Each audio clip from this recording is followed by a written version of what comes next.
Santos TV apresenta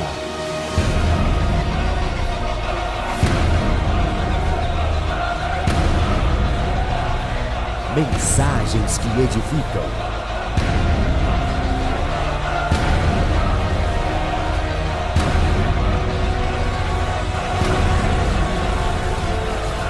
Com o apóstolo Paulo Ribeiro.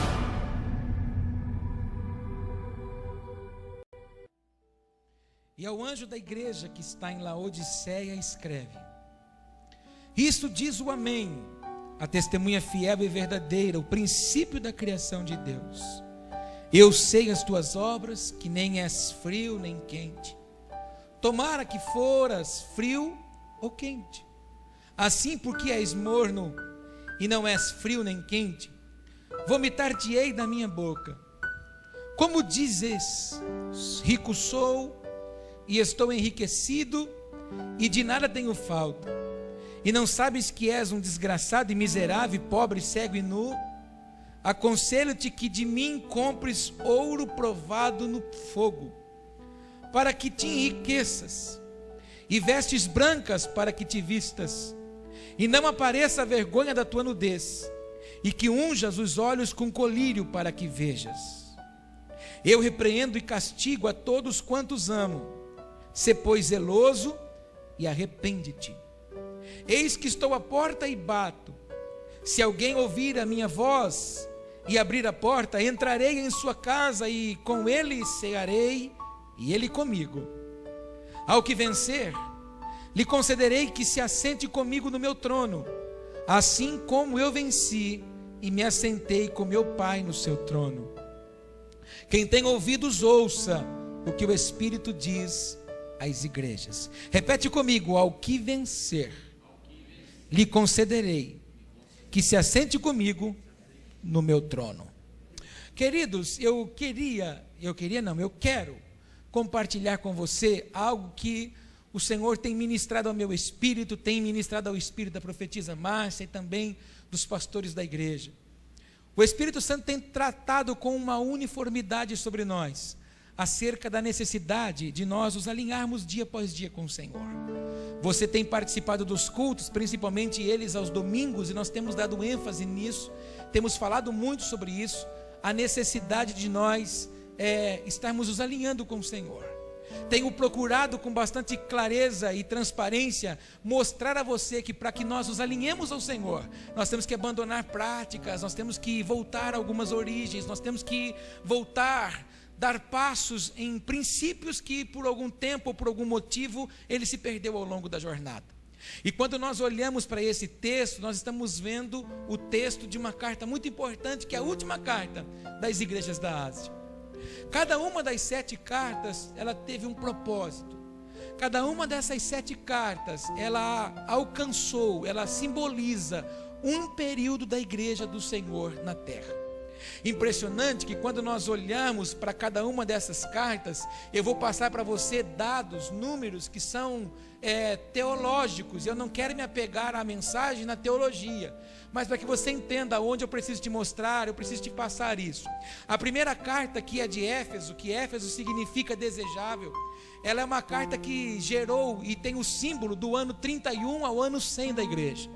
Quando nós olhamos para a carta de Esmirna, que significa cheiro suave, ela simboliza o período de 100 a 313 da igreja, depois de Cristo. A carta de Pérgamo, que é a terceira carta, que significa exaltação, ela simboliza o período de 313 a 538. Cada uma dessas cartas, cada uma dessa igreja tem algo importante no mundo espiritual que Deus precisa falar conosco. Mas não é essas cartas que eu quero tratar com você. A carta de Tiatira, que é a quarta, que significa aroma suave, ela simboliza o período de 538 a 1517. É a carta que mais tempo durou entre as anteriores. E a carta de Sardes, que é a quinta, que significa cântico de alegria, durou do período de 1517 a 1755. Aí nós vamos encontrar a sexta carta, que é a carta de Filadélfia. A de Filadélfia foi de 1755 a 844, e Filadélfia significa amor fraterno, a palavra mais ajustada. Aí nós encontramos a 7ª carta, que é Tiatira, que foi de 1844 até a volta de Jesus. Esta carta, a última carta de Laodiceia, simboliza o período da igreja em que nós estamos vivendo. E Laodiceia, a tradução mais original, mais próxima do hebraico é leigo. Então significa que nós estamos vivendo um tempo de bastante dificuldade. Você vê que essa carta é uma carta que o Senhor chama a atenção da igreja. O Senhor exorta essa igreja. O Senhor fala que essa igreja é uma igreja perigosa, porque ela não é nem quente, ela não é fria, ela é morna. E porque ela é morna, Ele vai vomitá-la da boca dele. Esta igreja é a igreja que se traveste do cristianismo e esquece de apregoar o reino. É a igreja que começou a abrir para modismos. É a igreja que abriu pelas facilidades. É a igreja que se tornou intolerante. A igreja que se tornou permissiva. A igreja que se tornou uma igreja que tem resquícios mundanos. E o que o Espírito Santo tem falado demais comigo é assim. Entenda, por favor. Quantos dias você, eu, nós conseguimos ficar sem comer nada? Por exemplo, não precisa me responder, mas pense você. Quantos dias você consegue ficar sem beber água, sem comer comida, sem tomar café, sem comer aquele banquete que põe na sua mesa? Quantos dias você consegue ficar sem comer? Um dia inteiro você consegue ficar? 2 dias você consegue ficar? 3 dias você consegue ficar? Alguns começam a se desidratar. Aí, quando eu olho para essa mesa, e essa mesa não está aqui apenas como um teor decorativo. Essa mesa tem a intenção de mostrar para mim e para você, no mundo espiritual, que se eu e você não tivermos esse desejo de se assentar para comer a comida do Pai, ninguém fica de pé.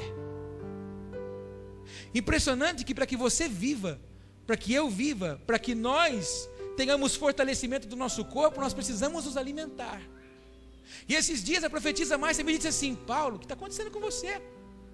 Na franja do travesseiro está ficando os seus cabelos, no banheiro tem os seus cabelos. E eu fui na médica que eu estou fazendo essa dieta alimentar. Eu falei: doutora, eu estou desesperado. Ela falou: o que foi? Eu já tenho uma herança familiar da testa grande.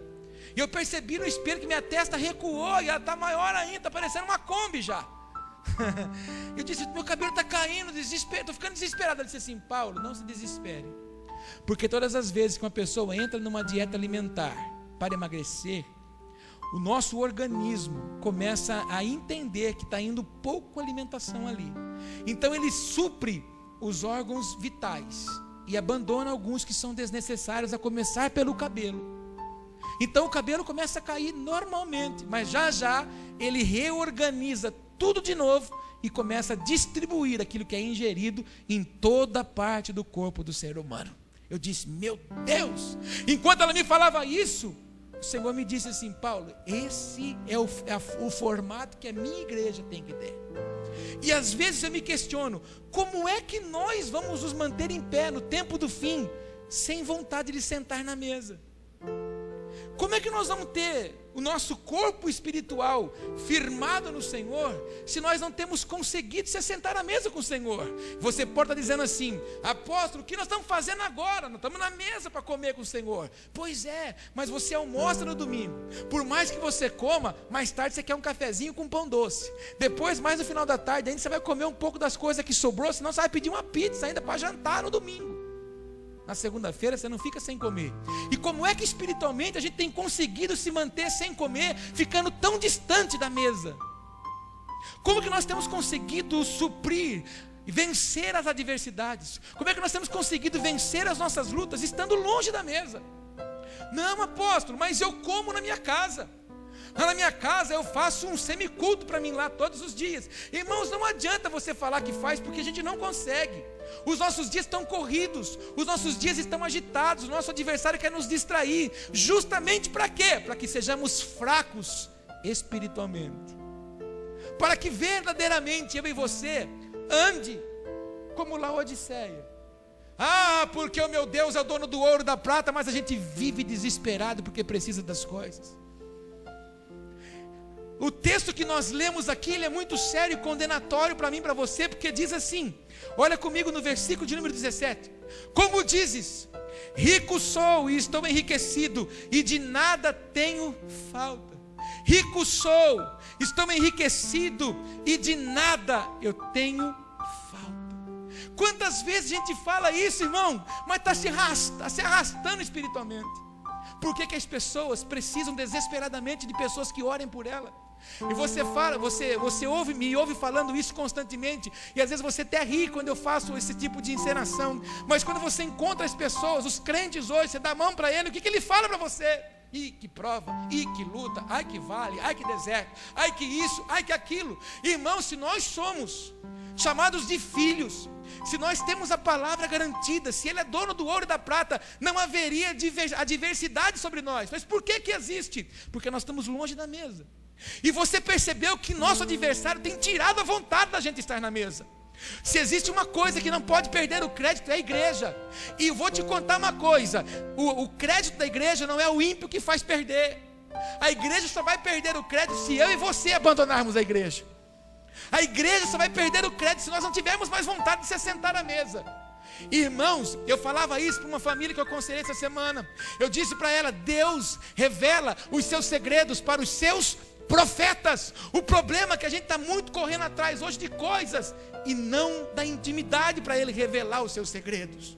Deus está desejoso que eu e você se prostre, se lance aos pés dEle na dependência, que se humilhe, que na verdade busque a face do Senhor. Mas amados, por que nós temos sido assolados? Por que a gente tem sido amedrontado? A ausência da presença. Quando nós estamos com a presença do Senhor na nossa vida, quando nós estamos com o Pai em nós, quando nós temos intimidade com o Senhor, isso nos faz caminhar triunfantes na presença do Senhor. Diga para o teu irmão, é tempo e hora de se assentar à mesa com o Senhor. Só que de vez em quando a gente não tem vontade de cozinhar em casa. As irmãs que estão aqui vivas, digam amém. Não dá vontade de comprar umas marmitas prontas? De vez em quando a gente compra. Ou senão a gente fila uma boia na casa de alguém. Assim está a igreja. É mais fácil que alguém prepare a comida e me dê ela embalada para eu comer. Ou quando não, alguém vá e ore por mim, depois eu só vou lá e pego a bênção. Quando você vai comprar marmitex, é a mesma coisa de que muitos crentes hoje querem que os outros vão diante de Deus. Ouça o que Deus tem para falar e eles querem pegar a marmita e falar assim, ó, Deus está falando isso aqui. As pessoas não querem mais pagar o preço de ser igreja. Ser igreja, irmãos, não é nós sermos garantidos pelo Senhor de que seremos ricos, milionários, teremos carros, teremos lanchas, fazendas. Como é que o Senhor quer que eu e você tenha esse monte de coisas se isso tudo vai ficar aqui, irmão? Por que Deus tem intenção de dar tudo isso para nós se isso tudo vai ficar? Se existe um lugar que eu e você vamos morar, que é o céu de glória com Ele. Então ficamos tão obcecados por ter as coisas que nós não queremos mais se assentar à mesa para ouvir o que Deus tem para falar. Ele está falando para Laodiceia, a igreja desse tempo. E se eu pudesse pôr um tema no que eu quero pregar hoje aqui, seria assim: como ser Filadélfia nos dias de Laodiceia. Porque para cada uma dessas igrejas aqui que nós vimos, das 7, que depois você pode ler na sua casa, o Senhor fez um elogio. Diga comigo, elogio. Depois diga comigo, reprovação. Diga comigo agora, conselho e promessa. Dessas 4 coisas que eu te falei, a questão da reprovação, a única igreja que não foi reprovada foi a igreja de Filadélfia. O amor fraternal. A igreja de Filadélfia foi quando surgiram as igrejas evangelistas. O amor então estava ardendo no coração das pessoas. E a Bíblia diz assim, que com o passar dos anos, o amor de muitos se esfriaria. E Paulo escreve para Timóteo, olha, haverão dias difíceis, dias trabalhosos, aonde os homens serão amantes de si mesmos. Irmão, tem alguém aqui que vai querer pregar para esses homens amantes de si mesmo? Alguém vai precisar pregar para esses homens amantes de si mesmos, presunçosos, olhando para os seus umbigos. Alguém vai ter que se levantar e vai ter que abrir os olhos deles. Os dias difíceis vão vir, estão batendo a nossa porta. Você já aprendeu aqui sobre as 4 luas de sangue. Essa semana a gente postou outra coisa muito séria, que essa junção da Rússia com com Crimeia, é um acontecimento bíblico. Entre lá no nosso Facebook e veja a matéria. E a igreja está dormindo, a igreja não reage.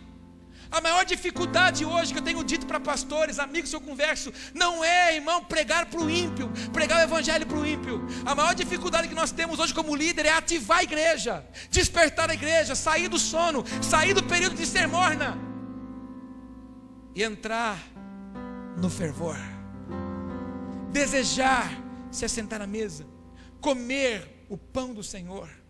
Mas amado, uma pessoa quando olha para mim atravessado, quando não me cumprimenta, ou quando, enfim, alguma coisa, é motivo de, na verdade, nós não queremos mais entrelaçar-se com a igreja. A igreja não vai acabar, a igreja não vai cair em descrédito, porque nós vamos viver um tempo de Filadélfia, de amor, em nome de Jesus de Nazaré. Se depender de mim, Laodiceia não vai nos pegar, em nome de Jesus, e nós não viveremos esse tempo de dormência, não. Alguém crê nisso? E o que mais me assusta na igreja de Laodiceia, versículo de número 18: aconselho-te que de mim compres ouro provado no fogo. Diga comigo, ouro provado no fogo. Mais uma vez, ouro provado no fogo. Quando a gente fala de ouro na Bíblia, a gente está falando da natureza de Deus. O que o próprio Deus está dizendo assim? Olha, você, Laodiceia, precisa de novo embutir em você a minha natureza. E o que é a natureza de Deus, irmão?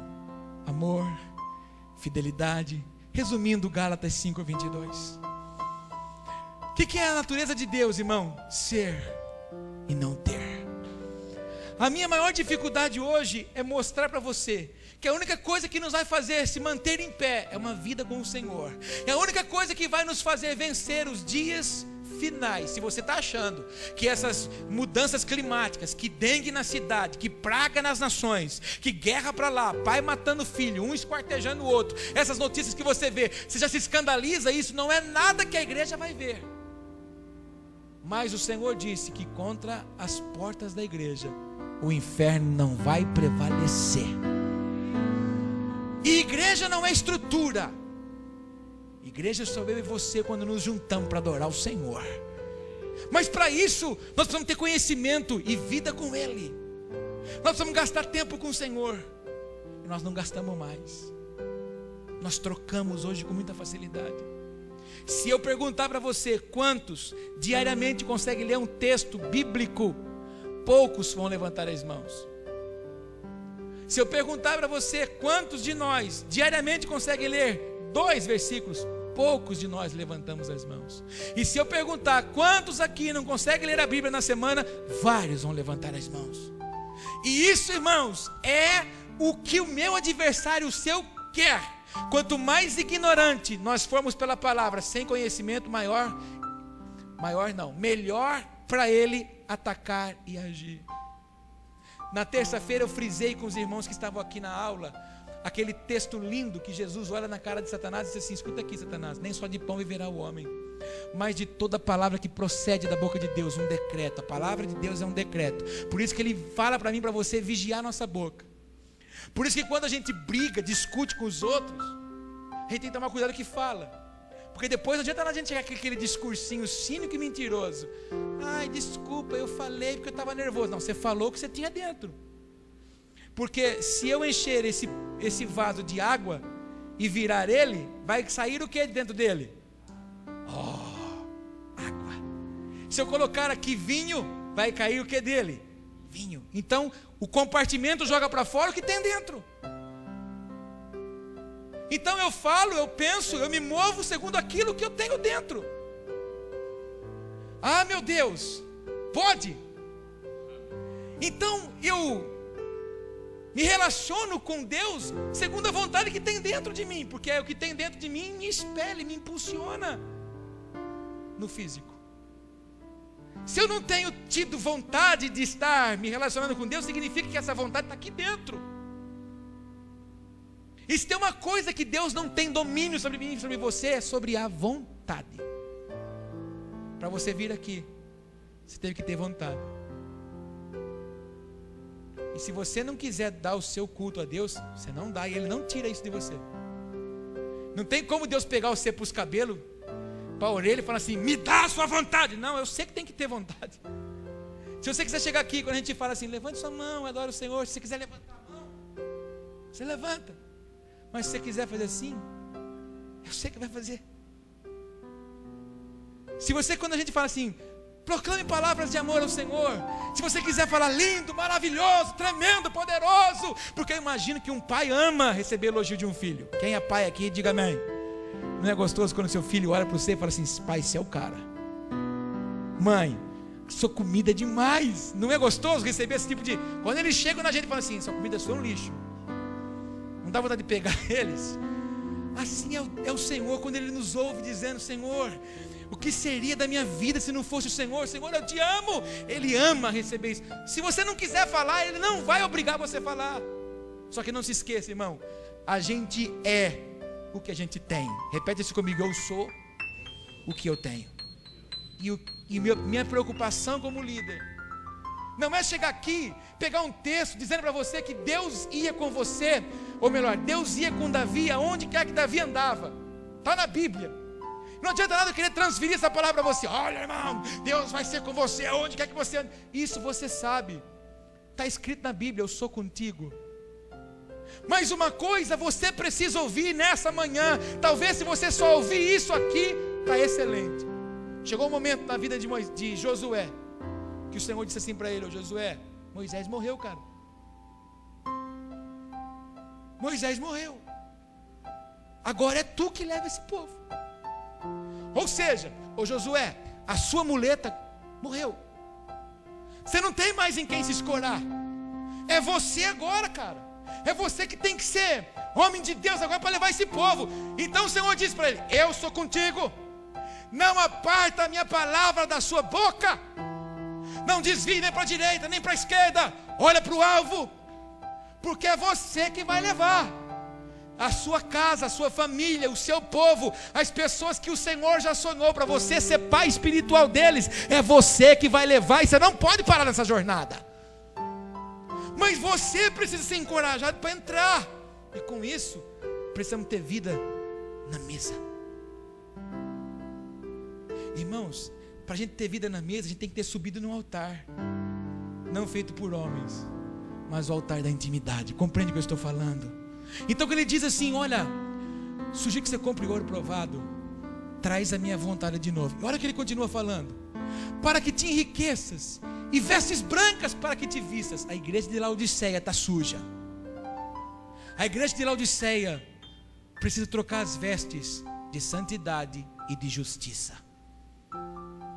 A igreja, a carta de Laodiceia significa a igreja desse tempo. Repete comigo, a igreja de Laodiceia significa a igreja desse tempo.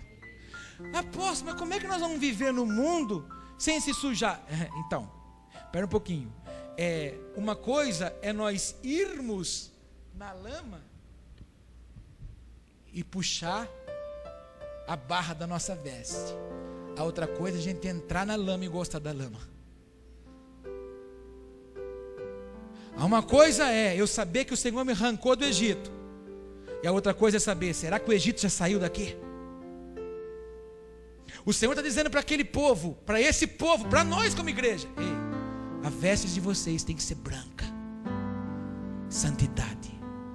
E o que mais me chama a atenção, porque santidade é característica, ou melhor, santidade é caráter de Deus. Repete isso comigo, santidade é caráter de Deus. Olha para você e fala o seu nome, ô fulano. Santidade é caráter de Deus. Ai, apóstolo, santidade, santidade. Como é que faz, apóstolo, para ser santo? Se separa.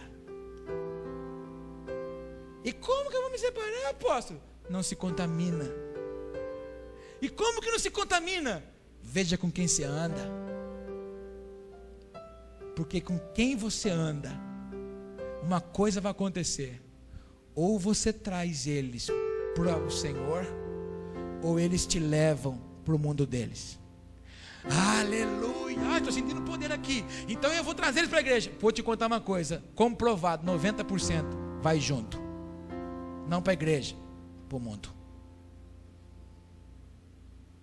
É só você ver as pessoas que se esfriam de Deus, o que acontece com elas. A Bíblia diz que a casa limpa e adornada, não sendo cuidada, voltam 7 piores do que estavam. Você compreende o que eu estou falando? Nossa, apóstolo, eu estou ficando com medo aqui. Pensei que você vinha falar na ceia para a gente hoje uma palavra de amor, mais amor do que esse.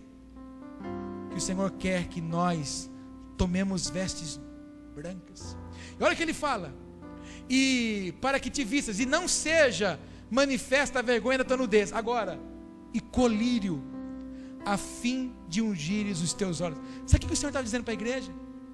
Vocês precisam retomar a visão. Vocês precisam voltar a olhar para a origem. Vocês precisam voltar a olhar para o alvo, para o trono, porque alguma coisa veio. Uma conjuntivite ofuscou a visão. De vez em quando, ou melhor, você já precisou colocar colírio nos olhos para limpar ele? E depois que você põe, não é gostoso que ele... amém. Mas se você quer ver coisa pior, é você ter problema nos olhos. E eu preciso te dizer, como apóstolo de Cristo, a igreja de Jesus, olha para mim, que você vai pregar isso em muitas igrejas ainda. A igreja de Cristo está assim. A igreja de Cristo está assim.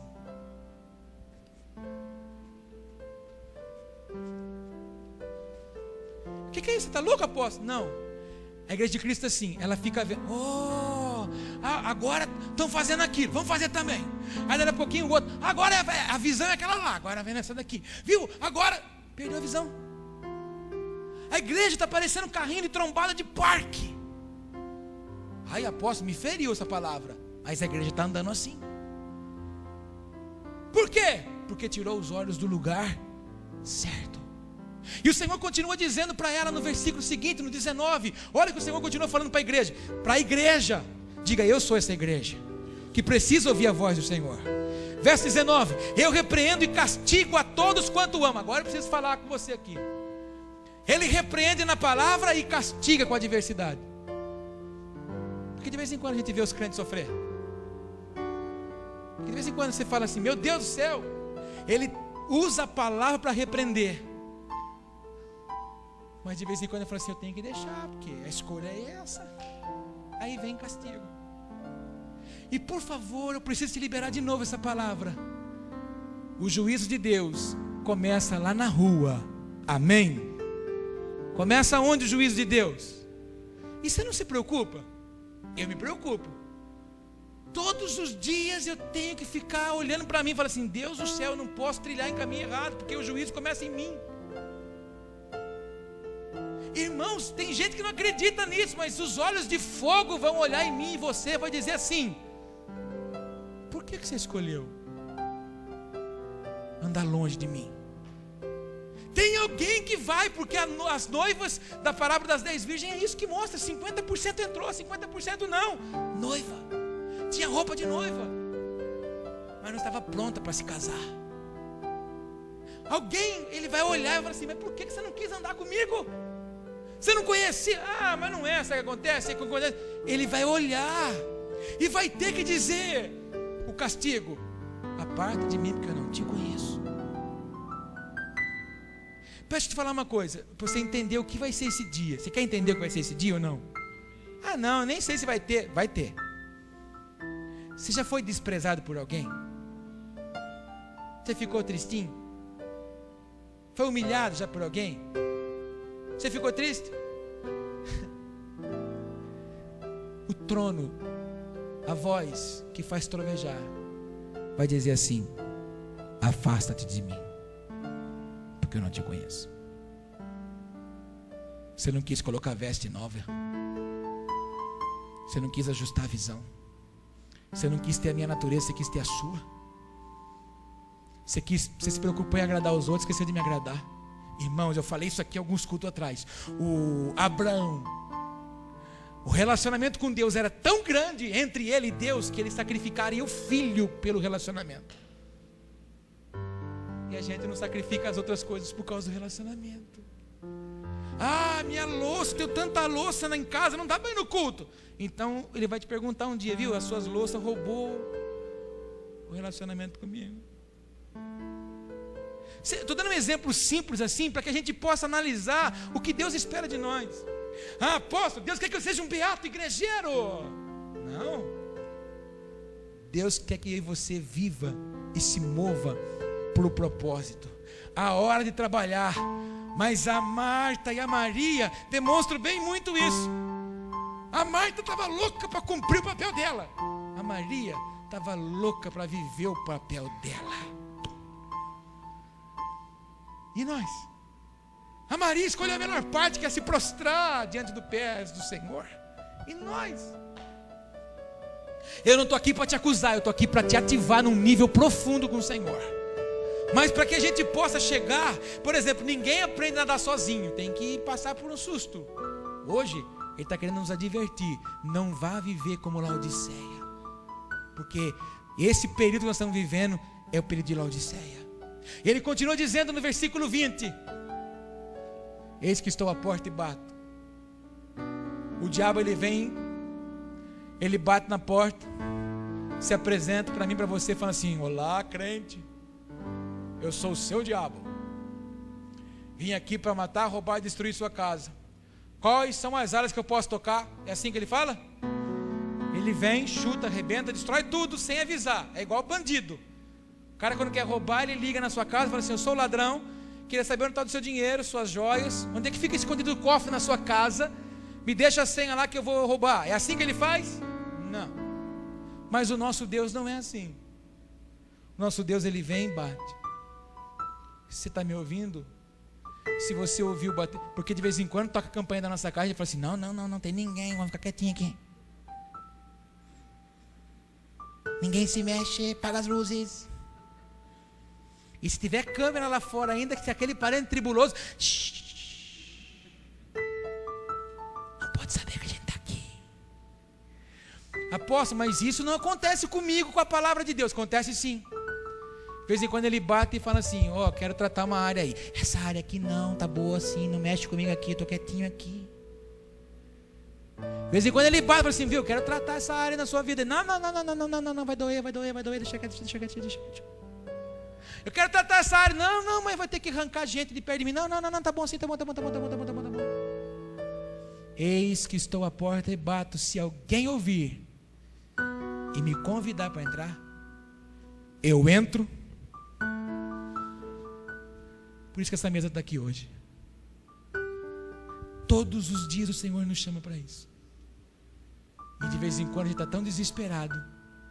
Por que tem gente que fala assim: eu queria que eu ouvisse Deus falar, que nem você disse que Ele fala com você. Ué, Ele está pronto para falar, o problema é que a gente não para ouvir. É a mesma coisa que você sentar na mesa aqui e começar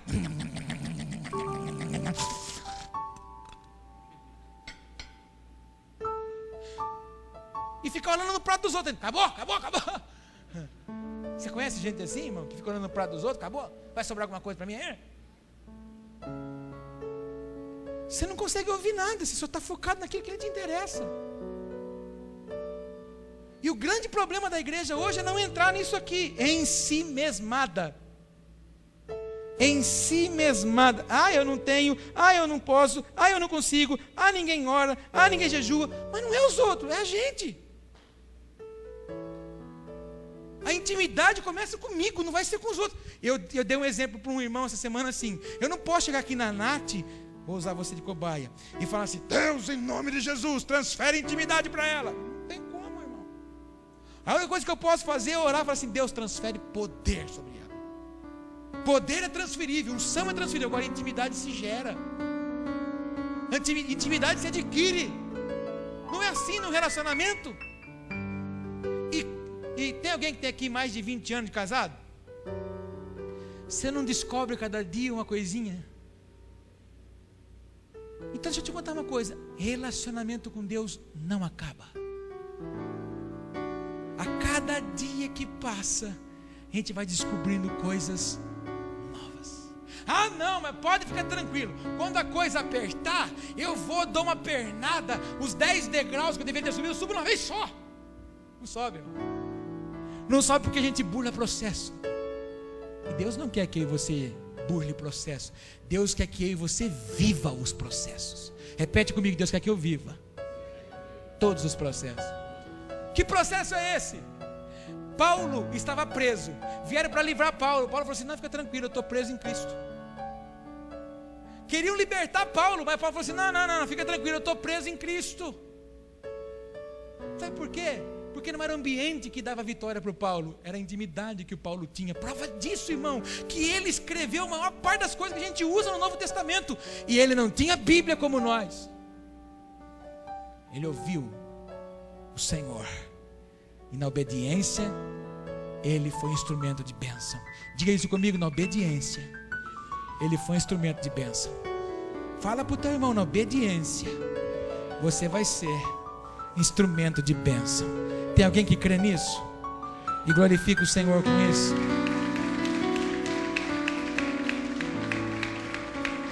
Apóstolo, eu não acredito que essa carta de Laodiceia é para a igreja do tempo final. Está escrito, irmão? Você não leu comigo? Aonde que eu li? Você leu comigo? Olha o versículo 21. Ao que vencer lhe concederei que se assente comigo no meu trono. O que o Senhor vai fazer com a igreja? Vai levar para Ele. Esta é a carta da igreja do tempo do fim. Só que não é porque Ele prometeu o trono que o trono está garantido se eu não me esforçar. Ele está me dizendo aqui que eu tenho que fazer. Eu tenho que voltar a fazer algumas coisas. Então essa é a igreja de Laodiceia. E a igreja de Filadélfia? Eu vou ler só, não vou explicar. Diga amém. Versículo de número 8. Eu sei as tuas obras. Essa é a igreja de Filadélfia. Eis que diante de ti pus uma porta aberta e ninguém a pode fechar. Tendo pouca força, guardaste a minha palavra e não negaste o meu nome. Eis que eu farei os da sinagoga de Satanás, aos que se dizem judeus e não são, mas mentem. Eis que eu farei que venham e adorem prostrados a teus pés e saibam que eu te amo. Como guardaste a tua palavra da minha paciência, também eu te guardarei da hora da tentação, que há de vir sobre todo o mundo para tentar os que habitam na terra. Eis que venho sem demora, guarda o que tens, para que ninguém tome a tua coroa. A quem vencer, eu farei coluna no templo do meu Deus, e dele nunca sairá. E escreverei sobre ele o nome do meu Deus e no nome da cidade do meu Deus, a nova Jerusalém, que desce do céu do meu Deus, e também o meu novo nome. Quem tem ouvidos, ouça o que diz o Espírito às igrejas. O segredo da igreja de Filadélfia, ele é prático e ele é simples. Ela guardava a palavra e não negava Jesus. Por que o Senhor nos convida a ser lá Filadélfia no período de Laodiceia?